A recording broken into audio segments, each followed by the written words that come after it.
believers can also weaken fellow believers' consciences. We saw that now in that passage of Scripture. Just read it again.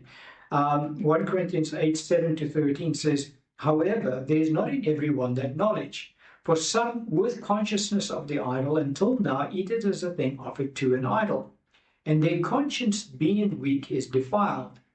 But food does not commend us to God, for neither if we eat are we the better, nor if we do not eat are we the worse. But beware lest somehow this liberty of yours become a stumbling block to those who are weak.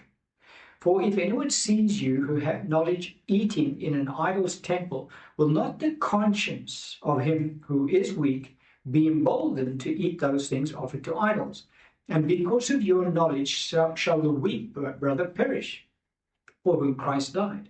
But when you thus sin against the brethren and wound their weak conscience, you sin against Christ. Therefore, if food makes my brother stumble, I will never again eat meat, lest I make my brother stumble." And so Paul recognized that it is quite possible for one believer to negatively affect the conscience of another believer. In this context over here, we're looking at believers who are coming out of idolatry. And so there's a temple worship in those days. There were different gods and different idols. And so these particular believers still viewed this type of food as being offered to a god. Now, Paul said, okay, now you guys who are mature believers, you know that there is no such thing as another god. There is only one God. He said, be careful how you practice with your knowledge, because if the weak believer sees you eating that food, although you're doing it righteously because you have given God thanks for the food, you know, all things are clean as far as God is concerned, so you can partake of that food. The other weak believer doesn't realize your motivation for what you're doing. They're thinking, okay, well then it's right, it's possible I can carry on eating this food which has been offered to idols, and they then continue in that practice.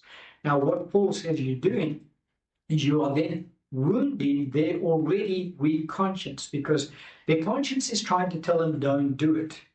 They see another believer doing that. They don't understand the motivation of the mature believer in what he's doing. They think that it's because it's quite all right to eat food offered to idols. And so they override their conscience again, and they weaken their conscience once more, even further, because now they partake of food offered to idols, but with the wrong motivation, not like the mature believer. And so it is very possible for fellow believers to wound and weaken the consciences of other believers.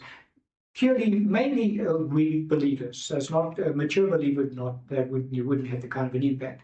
But a mature believer can have a negative effect on the weak conscience of a weak believer, and thus weaken it even more.